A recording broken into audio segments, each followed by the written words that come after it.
बिस्मिल्लाहिर्रहमानिर्रहीम। मैं असलम रही आपसे मुखातिब हूँ। आज आपके सामने हम सुल्तान शमसुद्दीन इल्तुतमिश के जो हालात हैं वो तफसील के साथ पेश करेंगे। जहाँ तक सुल्तान इल्तुतमिश का ताल्लुक़ है तो इसका ताल्लुक़ कराख्ताई तुर्कों के एक मशहूर कबीले अलबरी से था। इसके बाप का नाम आलम खान था, जो अलबरी कबीले का सरदार था और बड़ा अमीर और कबीर शुमार किया जाता था। तुर्कों का पेशा उन दिनों में खाना बदोशाना था। ये रेवड़ पालते थे और उन्हें मुख्तलिफ चरागाहों में जो है वे फरा के गुजर बसर करते थे। इस तरह ये भी रेवड़ रखते थे और इसके साथ मामला वही हुआ जो अल्लाह के पैगंबर यूसुफ अलैहिस्सलाम के साथ हुआ। जिस तरह यूसुफ अलैहिस्सलाम अपने भाइयों से छोटे थे और भाइयों ने बेच दिया, इसी तरह भाई इनसे भी नफरत करते थे, इसलिए कि इल्तुतमिश बड़ा खूबसूरत था और बाप इससे बड़ा प्यार मोहब्बत करता था, इसको अपने से जुदा नहीं करता था। और एक भाई जो हैं एक रोज इसे अपने साथ ले गए और एक सौदागर के हाथ बेच दिया। अब कुछ अर्सा तो सौदागर के पास इल्तुतमिश रहा, फिर उस सौदागर ने एक दूसरे सौदागर के हाथ, जिसका नाम हाजी बुखारी था, उसके हाथ बेच दिया। हाजी बुखारी ने भी आगे एक और सौदागर था जिसका नाम जमालुद्दीन चुस्त कवा था, उसके हाथ बेच दिया। अब उसके पास पहले भी एक और गुलाम भी था, उसका नाम ऐबक था। ये कुतुबुद्दीन ऐबक नहीं था, ये ऐबक कोई दूसरा था। अब उसने ये सुन रखा था कि सुल्तान शहाबुद्दीन गौरी गुलामों की बड़ी कदर करता है, इसलिए कि शहाबुद्दीन गौरी का कोई बेटा नहीं था और वो गुलाम खरीद के अपने बेटों की तरह उसकी खिदमत और परवरिश करता था। लिहाजा ये सौदागर जमालुद्दीन चुस्त कबा उन दोनों गुलामों को, जिसका नाम एक ऐबक और दूसरा इल्तुतमिश, इनको लेके गजनी पहुंचा।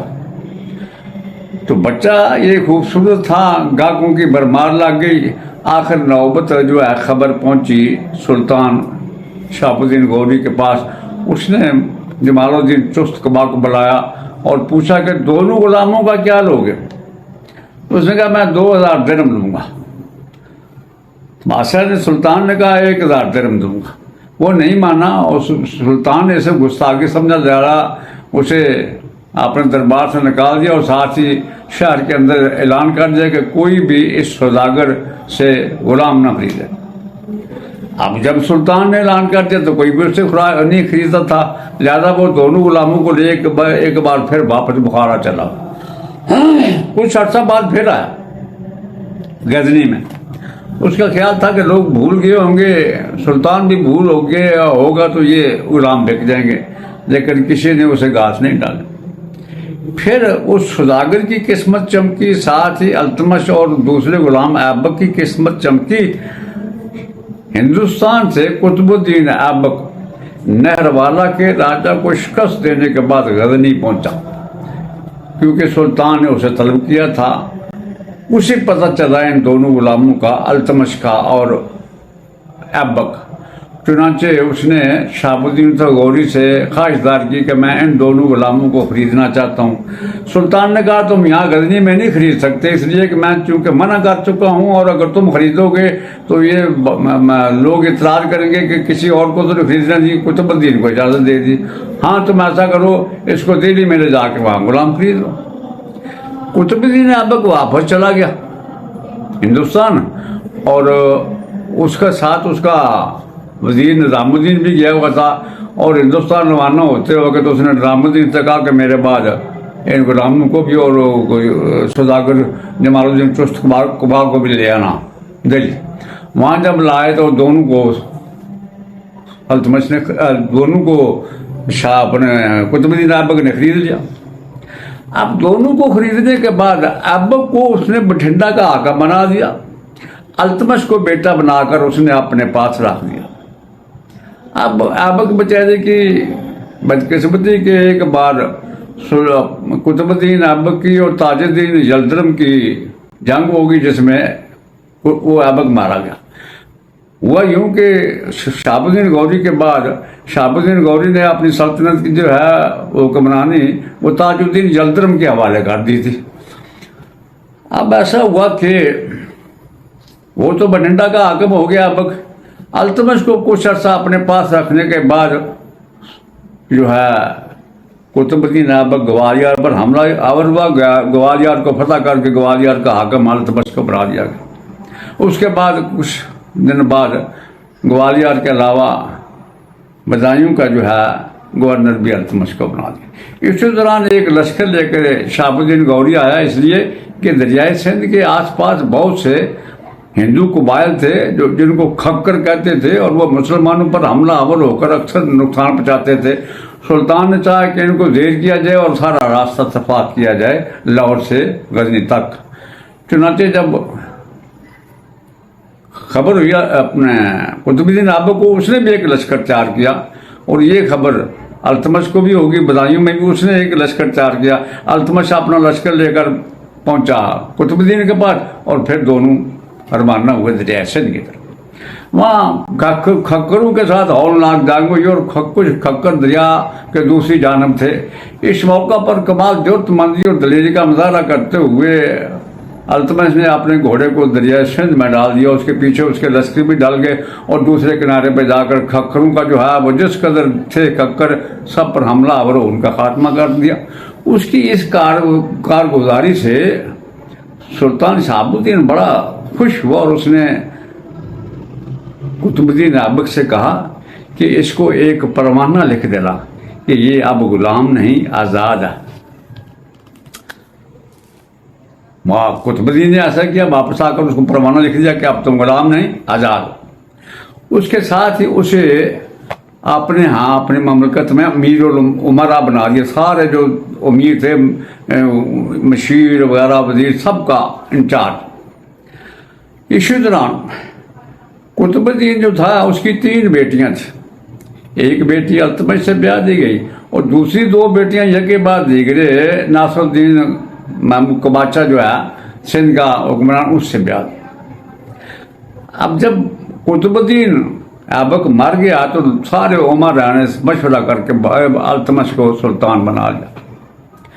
सुल्तान बनने के बाद इसने फिर अपनी कार्रवाई शुरू की। एक शहर था जालबर हिंदू का, उस पर हमला आवर हुआ, उसे फतह किया, और कमाल से अंदाज में फतह किया। जब ये खबर गजनी में ताजुद्दीन जलदरम को पहुंची, जो सुल्तान शहाबुद्दीन के जगह काम कर रहा था, तो उसने इसे शाबाश दी और साथ ही इसको इनाम से भी नवाजा। उसके बाद ऐसा हुआ कि ताजुद्दीन जलदरम का टकराव हो गया ख्वारज़म शाहियों के साथ, उसे शिकस्त हुई। अब उसने इरादा किया कि हिंदुस्तान के एक इलाके पर जाकर काबिज हो जाऊँ और वहीं हुकूमत करूँ। लिहाजा वो हिंदुस्तान में दाखिल हुआ। गजनी का ये जो पहले गजनी का हुक्म था, और पंजाब पे और थानेसर पे कब्जा करने के बाद बैठ गया। दूसरी तरफ अल्तमश को जब खबर हुई तो उसने कहा ये तो मेरे लिए मुसीबत बन जाएगा। लिहाजा दोनों में जंग हो गई। इस जंग में ताजुद्दीन को शिकस्त हुई, वो गिरफ्तार हुआ, उसे जिंदान में डाल दिया गया, और जिंदान में ही वो मर गया। इसके बाद अल्तमश के लिए दूसरी मुसीबत और खड़ी हुई, और वो ये कि नासरुद्दीन कबाचा ने अल्तमश के कुछ इलाकों पर दावा बोल दिया। अल्तमश लश्कर लेकर निकला और दरियाए चनाब के किनारे उसको कबाचा को शिकस्त दी।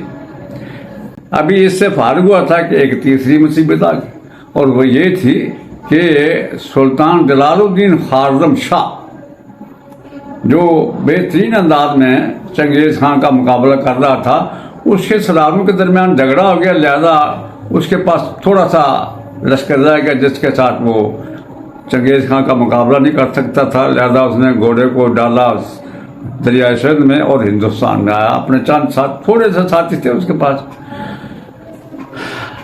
अब अल्तमश को खबर हुई कि सुल्तान के साथी जरूर इसके पीछे आते रहेंगे, इसके पास तादाद ज़्यादा हो जाएगी, और ये जंग का भी बेहतरीन तजर्बा रखता है, हमारे लिए मुसीबत न मान जाए। वो जलालुद्दीन पर हमला आवर हुआ। जलालुद्दीन ने कोई ख़ास नहीं किया और उठ के वो सिंध की तरफ चला। सिंध में उस वक्त नासरुद्दीन कबाचा था, उसने भी कोई अहमियत न दी, तो चुनाचे मायूस होकर केज और मकरान के रास्ते खारदम शाह हिंदुस्तान से निकल गया। इसी दौरान दो आम वाक़े हुए। पहला ये कि शमसुद्दीन लखनऊती पर हमलावर हुआ और लखनऊती को फतह करके वहाँ अपने बेटे को नासरुद्दीन के नाम से हाकिम मुकर्रर किया। दूसरा वाक़या जो हुआ वो ये कि नासरुद्दीन कबाचा ने फिर परपुर्दे निकालना शुरू कर दिए, जगह जगह हमलावर होना शुरू कर दिया। तो एक बार फिर निकला अल्तमश लश्कर को लेकर, सबसे मजबूत कला हुआ बनाया हुआ था कबाचा ने उच पे हमलावर होकर उसको फतह कर दिया। कबाचा ने उस वक्त बक्कर में क्याम किया हुआ था, चुनाचे जब उसे पता चला कि अल्तमश ने उच्च फतह कर दिया तो उसने बढ़ते अपने बेटे अलाउद्दीन को सुलह करने के लिए भेजा, लेकिन चूंकि वो बार बार बगावत करता था सुल्तान अल्तमश ने इनकार कर दिया। और उसी वक्त दरियाए बारसू की वजह से सारे दरियाओं में तुगयानी आ गई। बक्कर से जब ये भागने लगा कबाचा तो सलाब की नजर होकर खुद ही मर गया। इसके मरने की इतला अल्तमश को होगी ज़्यादा, उसने उसके इलाकों पर कब्जा कर लिया, साथ ही रणथंभौर की तरफ बढ़ा और रणथंभौर को भी फतह कर लिया। जब वो वापस आया तो अब्बासी खलीफा बगदाद की तरफ से एलची आए, जिसमें खलीफा ने उसे हुक्मरान बादशाह सुल्तान बनने पर मुबारक दी और इसके लिए खिलत और दूसरे तोहफे भेजे, जिस पर उसने बड़ी खुशी का इजहार किया। और कुछ दिन तक जो है वो जश्न मनाया जाता रहा, लेकिन ये जश्न चंद दिन ही रहा, इसलिए कि लखनऊती में अल्तमश का बेटा मर गया और वहाँ के हालात ख़राब हो गए। लिहाजा अल्तमश बड़ी तेज़ी से लखनऊती की तरफ बढ़ा, सारे हालात दुरुस्त करके नया हाकिम मुकर्रर किया। उसके बाद उसने ग्वालियर का रुख किया। ग्वालियर पहले फतह हो चुका था, लेकिन बाद में अल्तमश की मसरूफियात की वजह से फिर वो हाथ से निकल गया। जाके अल्तमश ने उसका मुआसरा कर लिया। जब मुआसरा तूल पकड़ने लगा तो वहाँ का जो राजा था वो समझ गया कि सुल्तान अल्तमश फतह किए बगैर नहीं जाएगा, लिहाजा वो एक रात खुद ही किले से निकला और चोरी छुपे भाग गया। दूसरे लोग जब किला वालों को खबर हुई कि हमारा राजा तो भाग गया, तो उन्होंने दरवाजे खोल दिए और सुल्तान की अताअत कबूल कर। इसके बाद सुल्तान जो है 2-3 इलाकों की तरफ मतवज्जह हुआ फतह करने के लिए। पहला इलाका उसने मालवा फतह किया, फिर उसने उज्जैन फतह किया, फिर उसने मुल्तान का रुख किया कि रास्ते में बीमार हो गया, वापस दिल्ली लाया गया और यहाँ हिजरी 636 में सुल्तान अल्तमश फौत हो गया। ये थे सुल्तान शमसुद्दीन अल्तमश के हालात।